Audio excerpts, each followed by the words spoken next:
Welcome to everyone who is joining us. We'll get started in just a couple of seconds.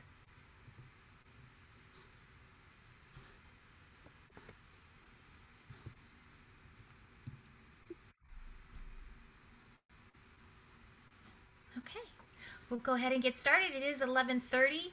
My name is Tanya Bulette, Counseling Coordinator for San Diego County Office of Ed, and I want to welcome you to our Staying Local, our 4-year college update series for school counselors here in San Diego.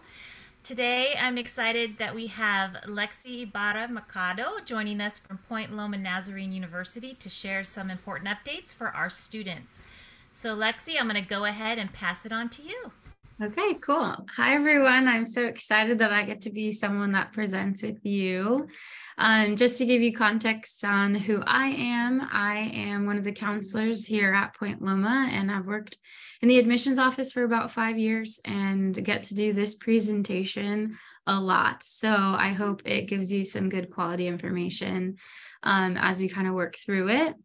I myself did attend Point Loma, and so I can attest to a lot of the stuff that I'd share about classroom sizes, and every part of our campus is such an incredible piece of my student experience. I was also first generation into college, and so the fact that I get to do this for a living is kind of baffling. So all of that to say, I will go ahead and get started, and I will try to keep my eyes on the chat, but I believe they will be monitored. So if there's questions, feel free to put them there.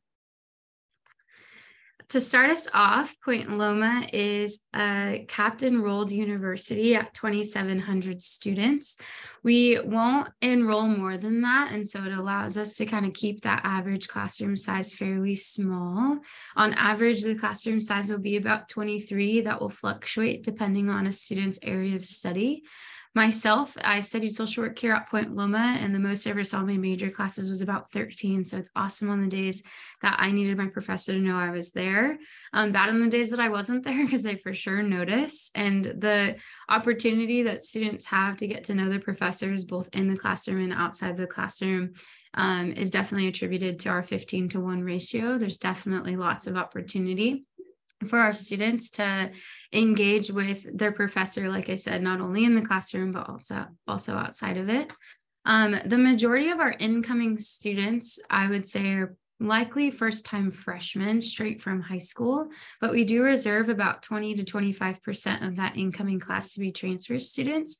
So at any point throughout a student's academic experience, depending on their major, Point Loma is pretty transfer friendly when it comes to our partnerships with local community colleges and opportunities for those students to still get to Point Loma, even if it's at a later time. Also, with us being in San Diego, there's lots of military bases around, and so there's definitely some military affiliation, whether our students themselves are involved in ROTC, or maybe they're using parent benefits, or they themselves have just finished some time in the military and wanted to access those benefits for themselves. Overall, that's kind of just a general part of our student body and what Point Loma students typically experience numbers-wise when they come to Point Loma. A huge part of who we are is that we are a Christian university, and so with that comes some expectations for our students. Typically, the first thing I personally like to communicate with families and students is that we don't expect students themselves to come from any sort of faith background. So we have students on campus that have never been to church before, students that have only ever known church their whole life because their parents are pastors, and everything in between. Where I would say our community or our faith foundation stems from is faculty and staff. So our students are taught by people who are active in their faith communities and active in a Christian church. A lot of our students will follow what we call a community living agreement, and it essentially kind of just breaks down the expectations of our campus. And so some of that includes chapel services. Not all of our students have to attend every single service. On average, students will attend about twice a week. There's 4 different opportunities within the week for students to go to chapel. They just kind of have to maintain that overall number each semester. And then we'll ask students to take 3 general education Bible classes. There's an Old Testament class, a New Testament, and then 1 upper division theology course. Everything outside of that's kind of up to the student, the way that they want to engage in a Christian community or in a faith environment is kind of put in their court, and they are able to decide if they want to be involved in different campus ministries. Our students are pretty known for the ways that they give back to the community, whether it's through homeless ministries, beach cleanups, different opportunities to be engaged in more community-facing opportunities. And that's kind of what our faith foundation typically looks like around our campus. A little bit about our academics. So we have 60 areas of study. All of them are non-impacted, which essentially means our students are able to get the classes that they need to graduate on time. All of our students are assigned an academic advisor, and that advisor is supposed to walk them through the curriculum that they have to get through to graduate on time. Ultimately, it is up to the student to make sure that they are taking the classes that they say they're going to register for. But the academic advisor is kind of there to make sure that they keep up with what they're supposed to do. The cool thing about Point Loma classes is that they're offered on a semester to semester rotation. And so most of our students will create a few variations of a class schedule and kind of go down the list of what classes that are available by the time that they start registering for them. And so it might not be the initial schedule that a student is looking for, but they do get the opportunity to contribute towards their overall 4-year plan. Some of the majors you see highlighted on this slide are what we would consider popular majors because of the number of applications we receive for these areas. We have lots of opportunity for students to engage in any of our majors with internship opportunities. About 98% of our students or majors are expected to do some sort of internship. So there's definitely cool opportunities for them to have that hands-on experience. We also have opportunities for students to do research on campus. So we have a 90% acceptance rate in medical school. And so that's for students' top choice school, usually related to medicine. So whether that's them wanting to go into dentistry, they want to go to pediatrics, if they are interested in being a vet or whatever that might look like for them, this kind of overall encompasses their opportunity to get into the schools that they're hoping for. We also have a 90% pass rate for the Nclex exam for students interested in nursing. And this incoming fall 23 year is the first year that I believe in a really long time that we're going to be direct entry. So that's a huge deal for us, but also for our students interested in nursing, that when they get accepted to Point Loma, they can know that they're admitted into the nursing program under the expectation that they keep up with their academics. Our school of business is the largest school that we have on our campus. There's lots of different concentrations and emphasis that students can select. We have plenty of opportunities for students to go the education route. We have a blended teacher credential program that allows students to kind of work towards their bachelor's degree and their credentials simultaneously. And depending on the level of education that they want to go into, it either will add a semester to a year after, but it, like I said, it depends on the level of education. If they're single subject, things like that, it will vary. Another pretty popular program on our campus is our 3-2 athletic training program. Most of these students will have to start as a freshman, but there's an opportunity for them to get their bachelor's degree in 3 years and their master's in 2. And then we are in our second full year of our physician's assistant program in all of San Diego. So that is at the grad level. We have a pre-PT and pre-PA program, but this physician's assistant program is fully functioning and happening here in San Diego at our Balboa campus. I would say the thing that we're most proud of, though, academically, is that 90% of our students who have graduated from Point Loma have finished in 4 years. So there's a good number of our students who come in as freshmen and then leave after their 4th year here. Outside of the classroom, earlier I mentioned some of the internship opportunities that our students have access to. We have a career service office on our campus, and their main goal is to help with like networking opportunities. They do group coaching sessions that allow students to engage with other students that are trying to figure out what it looks like to be a professional in the world outside of college. So they have access to not only each other as resources, but to trained professionals that work with them and walk through that process of building their resume, helping them with mock interviews. This office does a lot of partnership with the classroom experience. And so they do classroom presentations pretty regularly to connect with the different departments across campus to make sure students are equipped and ready to kind of go into the workforce. There are plenty of resources that they can help utilize and facilitate as a student on our campus. And I would say Career Services was a huge part of my student experience when it came time to figuring out what an internship would look like. It was a lot of, hey, I really love this about my internship, but I don't really like this about my internship. How do I navigate what that looks like when I start applying for jobs outside of this? And so the coaching that I received as a student was an incredible part of kind of navigating where I would even start applying for jobs because of the ways that I chose to be involved with our career services. It's not a requirement by any means for our students to be involved with this office, but it's definitely encouraged and recommended, especially when it comes time to figuring out what life after graduating from college will even look like. Study abroad, I would say, is probably one of the most exciting things that has come back for us after the pandemic. We, pre-pandemic, were sending 3 times the national average for students to go abroad. And I think that that is because a lot of our students' institutional aid gets to go with them.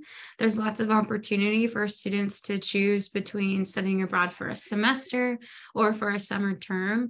The majority of our majors can go abroad. It might just be decided by their major, whether they go abroad in the summertime or during the semester. Typically, our heavier STEM subject courses and majors will require students to kind of be around for the school year or for the semester, but they get to take advantage of being able to study abroad in the summertime.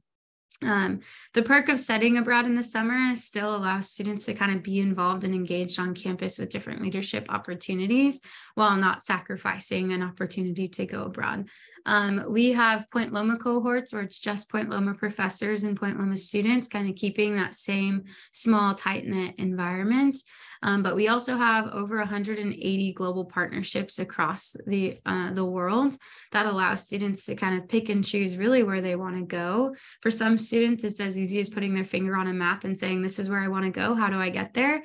And for others, it might take a little bit more research in navigating the types of classes and what their major looks like. But it is a pretty sweet opportunity that our students have access to. Most of our students will study abroad in between their first semester of their sophomore year through their last semester of their junior year, kind of sandwiching their first and last year on campus. Outside of study abroad opportunities, and earlier I talked about some different community-facing ministry opportunities, we do have over 50 clubs for students to be engaged in, whether ranging anywhere from academic societies to intramural and club sports. It's safe to say, if you think of it, we probably have it. We have things as random as our Blades of Loma Club. Literally all they do is rollerblade by the bay. And then we have things that are a part of our Mosaic, which is our multicultural clubs on campus. And so there's definitely lots of opportunity for students to engage in culture, to engage in interest-based activities, or if you really love playing sports but weren't good enough to play at the collegiate level, there's opportunity to join intramural sports and to be involved on campus that way. If you're not interested, or if students aren't interested in the regular club meeting or hangout, we do have an ASB or Associated Student Body that get to plan some of our larger events that take place every now and then. And so we have a fall ball that takes place. We have different dances across campus. There are activities that happen regularly on Fridays. We have activities that happen once a month on Thursdays called Musafi, which is basically music and coffee put together. And students get to hear our current students put a band together, perform, and listen to some music and drink some locally brewed coffee. Or tea. There's lots of opportunity to kind of find student life across campus. We are NCAA Division II, so whether a student is interested in playing at the collegiate level or just likes a rowdy environment, there's plenty of ways to be involved in our cheering section and to kind of find campus spirit through our activities that take place through athletics. I would say the number one way our students kind of find themselves naturally being involved is through residential life. There's an opportunity for students to live on campus. We require the first 2 years for students to live on campus, but the cool thing about our local San Diego students is that they're the only student population that we typically work with as freshmen that get the choice to either live at home or to live on campus, which I think is a big deal. I think that that is a unique opportunity for the student themselves to figure out finances. If we're like just to reach school financially, that is just out of what they might be able to afford. Now they don't have to worry about cost of living and a meal plan because they get to live at home. And so that's something that I always encourage our local San Diego students to consider of if you're interested in that tight-knit environment that allows you to be engaged on a campus without having to live on campus, there are some cool opportunities for your students to be engaged through that. We have commuter services available for students that do decide that they're interested in living off campus and commuting from home. So there's ways that we can engage them in our campus without feeling like a full commuter school experience. For those of our students that are interested in living on campus, we house students with their like incoming situation. So we will house all of our freshmen together. And then after that, every class is kind of hodgepodge together. So we have some sophomore only dorms, some junior, senior dorms, things like that across campus. About 65% of our students choose to live on campus all 4 years. So there is a good number of our students that are bought into the community that want to live on campus. And I mean, we're right on the edge of the cliff, so I don't blame them. I'm not originally from San Diego, and so living on campus was like a dream come true. And so that is something that we kind of just have our students consider, especially our San Diego local students, is to decide the type of experience that they want for their college. I would even go as far as recommending at least the first year on campus to really get a feel for what it looks like to be embedded into a campus. And then after that, if it's still financially too tight or it just works better to live off campus, then they can decide that for themselves. But this is a kind of a good way to experience both. This is the cost of attendance. So this is typically what a cost breakdown would look like semester to year cost. Very few of our students actually pay the sticker price. 92% of our students receive some sort of financial aid. On our website, we as the admissions office get to work with your students' merit award. And so we get to grant academic aid to the students automatically. So there's nothing extra that students have to do to apply for it. On our website, the easiest way to see is that chart posted. It will kind of break down what primary criteria looks like and what secondary criteria looks like for each of those scholarships. The primary criteria is typically an unweighted GPA, and the secondary criteria, students get to choose one of 3 options. They can choose their weighted GPA to be paired with the primary criteria or an SAT or ACT score. Everything outside of merit aid is typically granted to students through our financial aid office. So they are the office that works with all things related to FAFSA. Our financial aid office will encourage everyone to file FAFSA, whether the students and families think that they qualify for it or not, because it allows us to gauge where we can come alongside you for other institutional need-based aid.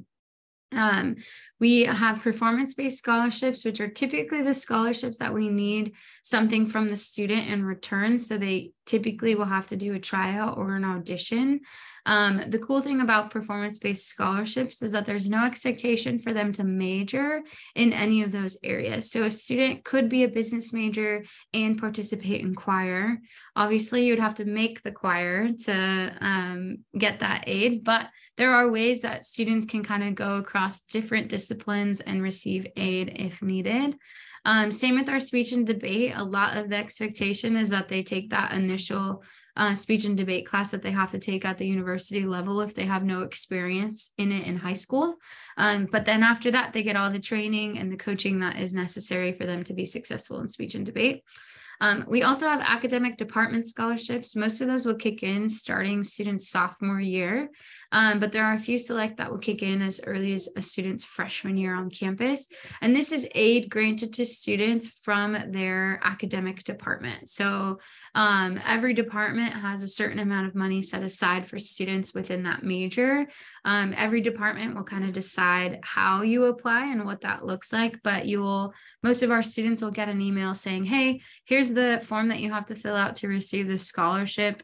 This is the deadline. And most of the time, as long as they meet the deadline and fill out the necessary forms, the scholarship money is theirs and it's split across the people who apply for it. Like I said, we also have opportunity for need-based aid and grants available across campus. We really know that students' biggest decision on coming to a school is based off of finances. I think that that's the scariest part about figuring out what school could look like and narrowing down options. I will say at Point Loma, the first year is the hardest year to finance, mainly just because freshmen are limited on the ways that they can be involved. Everything after your freshman year, more opportunity opens up. And earlier I mentioned that we were a CAPT-enrolled school. And so with that, the cool thing about us being CAPT-enrolled means that we're not banking on our freshman year class getting larger. We are spreading across finances to allow a student to be here for 4 years. So most students get more aid the longer they're here because our goal is to keep them as long as we can. And so we want it to work out for students and we want them to be able to afford it, not only just their freshman year, but the entire time that they're here. And so that's something I would encourage you as you work with your students about finances and figuring out scholarships, is that there are schools that more aid opens up the longer that they're at the university. We also are a yellow ribbon school, so there's lots of opportunity as well, like I mentioned before, that there are ways to utilize military benefits. Our financial aid office will work with a lot of those students in navigating what that looks like and the information that's needed to apply for that. But this is typically a snapshot of what financial aid looks like. Our financial aid office works very similarly to how the admissions office works. We each are assigned different students. We all have access to the same information and are able to help on a first come, first serve basis. Our financial aid office also does a lot of walk-in opportunities. So if a student is ever on campus and has more questions, there's always an opportunity to meet with them the day of. Application process. So this is where I am spending a big bulk of my time right now, is communicating the importance of different deadlines. Here at Point Loma, for freshmen specifically, we have 2 different deadlines. We have our early action deadline, which I like to tell students, if they hear nothing else from me, that they need to hear that early action will always be their friend. For a couple of reasons, specifically here at Point Loma, you get to know by Christmas whether or not you've been admitted. You get to start that financial aid conversation a lot sooner and not have to make a decision until later on in May, like everyone else. And so with early action being non-binding, it really does give students the most amount of time to figure out why Point Loma, why not. We are on the Common App and on the Point Loma website. There's ways for you to apply. We ask that you just do one or the other, not both. And then for regular decision opportunities for us, it is at that point an opportunity for us to figure out where we're at with space. And so early action, again, allows students to kind of have the longest amount of time to figure it out, but it also allows us to admit students without worrying about space. If a student is not admitted at early action, it does allow us to extend their deadline to February 15th to say, hey, we think you're a great fit. We just need to see your most recent transcripts. We just need to see more information about you and to get to know you a little bit more before we make a final decision, which then February 15th becomes important because now they have an opportunity to edit their application to give us more information about who they are and why, to help us see why they would be a good fit for our campus.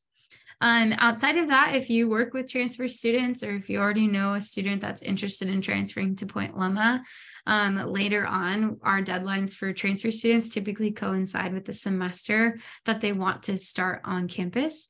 My recommendation will always be to start during the fall, mainly just because life looks so much different at the fall semester, because it's everyone coming in together at the same time, rather than having two different demographics of a group of students that have been together for a whole semester and then a small group of new students coming in for the first time. I think socially it helps with a smoother transition and allows our students to kind of start with a clean slate in fall.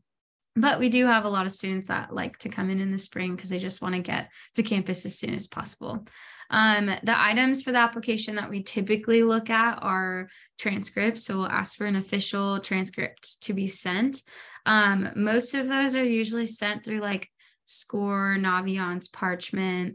We do accept them if they come directly from a counselor via email. They can either be sent to me personally. I'm the counselor that works with all schools in San Diego. And so I can accept those from a counselor via email, or like I said, through some of those other third-party transcript senders. We will also take a look at essays. So students will typically write 2 essays. One of them is kind of a choose your own adventure. You pick a drop-down prompt. The other is connected to that community living agreement I talked about earlier. It allows students to read through what our expectations are and just respond to how it fits into their life. Is it going to be challenging? Is it something that they're already familiar with? And really helps us get to know who they are and what we can expect when they're a student here. And then we'll also look at their activities. We like to know everything. We have students that have to work hard to help support their families while they're in school full time. And so if they're working in the community, if they have a job, if they are a primary caretaker for one of their siblings or many of them, it's a cool opportunity for us just to see what they are like balancing throughout their academic journey, as well as club involvement and community service involvement. We want to know all the ways that students kind of spend their time. Outside of that, everything else is considered optional. Students can submit test scores. In a lot of cases, it's mostly going to help them for academic aid or their merit scholarships. We aren't necessarily requiring them for the spring, this next spring, but also fall 23. But if a student's really confident about their scores and wants to submit them along with their application, they're totally welcome to do that. I just typically encourage students that might not be as proud of their scores to hold on to them and see how it could benefit them later on. We also host optional interviews throughout the application process. It's an opportunity for a student to have a one-on-one with their counselor and to get to know the rest of the admissions process, but also to kind of ask their more independent questions related to them. And then I typically like to show this next slide. We have an app that we partner with called Zimi. This is an opportunity for students to get to know our campus without having to be here. This is kind of like a social media platform for colleges. If they were to download this app and follow Point Loma, it gives them really an inside scoop to everything that we offer and who we are. There are chats available with our current students that allow if you have a student that's interested in studying in business and they say, hey, I'm interested in business. Is anyone studying business? One of our business students is able to come alongside them and say, hey, I'm studying business. Here's the things that I think are important for you to know. They can start that conversation and really get an idea of what to expect when they're here at Point Loma. But I would say the coolest part about this app is once a student has been accepted, they get uploaded into an accepted student community. So now they have access to all the incoming students for their year coming to Point Loma to figure out why Point Loma, why not, and have those more organic conversations about what it looks like to be a student at Point Loma, but maybe even to find other commuter students in the area, or maybe there's another student at their school that they don't know that's applying. And so it really helps tailor their experience. That way, when they get to campus, there's already names and faces that they're excited to see. And that really helps with the transition much better than it was when I was a student and kind of was just thrown into it and had to make friends on my own naturally without my phone. But this is an added resource. It's not a requirement by any means. This is an opportunity for students to engage, like I said, with our campus without physically having to be here. And then this last slide, I also really enjoy showing our counseling team. I am the counselor that works with all of San Diego, but I do like for people to see the other names and faces of the people I work alongside with, mainly just so they can see at some point, if I'm not available, one of these faces and names are going to be helping our students. We work very much on an all hands on deck type of basis, and everyone is so excited at the opportunity to get a student here. And so hopefully this helps as you navigate what students would be interested in Point Loma, but also just to kind of get an idea of who we are and what we're about. Thanks so much for letting me present.